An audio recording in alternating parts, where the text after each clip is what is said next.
একদিন এই দোয়াটা করতাম, আল্লাহুম্মা ইন্নী আসআলুকা শাহাদাতান ফি সাবিলিক। বহু মানুষ আমার সামনে নিয়ে ওরা মেরে ফেলেছে।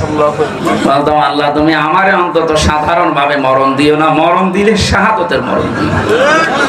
এইজন্য শহীদ যারা হয়েছে দেশটাকে দ্বিতীয়বার স্বাধীন করার জন্য, এদেশে কেউ যদি মুখ ফুটে এমনকি অন্তরেও ধারণার বশত এই কথা বলে যারা মারা গেছে, আপনার কিন্তু খবর আছে। আপনি কোরআনের বিরুদ্ধে কথা বলেছেন। আল্লাহ বলছেন এই কথা কখনো বলবি না মুখ দিয়ে, অন্তর ধারণাও করবি না, কারণ এরা জীবিত। এমনি আল্লাহর কাছে এরা খাবার খাচ্ছে, দুনিয়ার খাবার না, জান্নাতুল ফেরদাউসের খাবার। জোরে বলেন সুবহানাল্লাহ। জালেম যারা আছেন দুনিয়া আখিরাত সব তো ধ্বংস করে ফেলেছেন। আপনি কিন্তু হামজার মামলার আসামি না, যদিও জামাতে ইসলামের শ্রদ্ধাভাজন আমির ডাক্তার শফিকুর রহমান ঘোষণা গত বর্ষদিন দিয়েছে, আমরা কারো উপরে জুলুম করব না, কিন্তু জুলুমের শিকার আমার যে ভাই বোনেরা এই 17 বছর হয়েছে, যাদের দ্বারা হয়েছে তাদের কাউকে আমরা ছাড়বো না।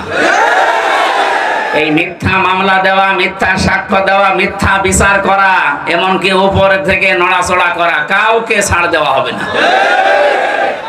সাতক্ষীরার ওই সমস্ত জালেমদেরকে আজ আমি আহ্বান জানাচ্ছি, কই আপনারা মাইক কেড়ে নিতেন, আজকে কেড়ে নিন তো। মাইক দিয়ে দিলাম, কেড়ে নিন।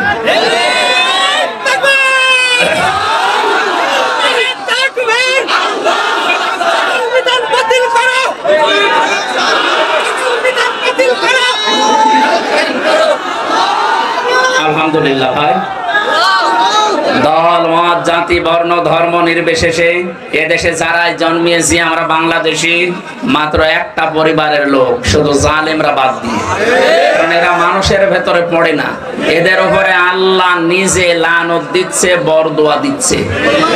এতটুকু আল্লাহর নবী বলেননি, আল্লাহর নবী জানিয়েছেন না। মাইক তো বন্ধ, ওইদিকে সাউন্ড শোনা যাচ্ছে না, এখানে ঝামেলা চারিদিকে। হ্যাঁ, এটা বন্ধ হয়ে গেল।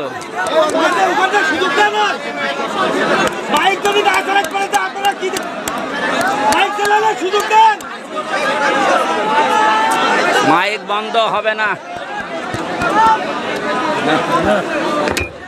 আলহামদুলিল্লাহ।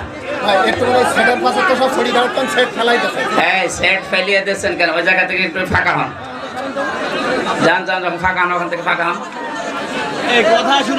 সুবহানাল্লাহ আলহামদুলিল্লাহ লা ইলাহা ইল্লাল্লাহ। আবার ওই যে কারেন্ট চলে গেল। দম নরম, জাতাও ঢিলা, এইভাবে কারণ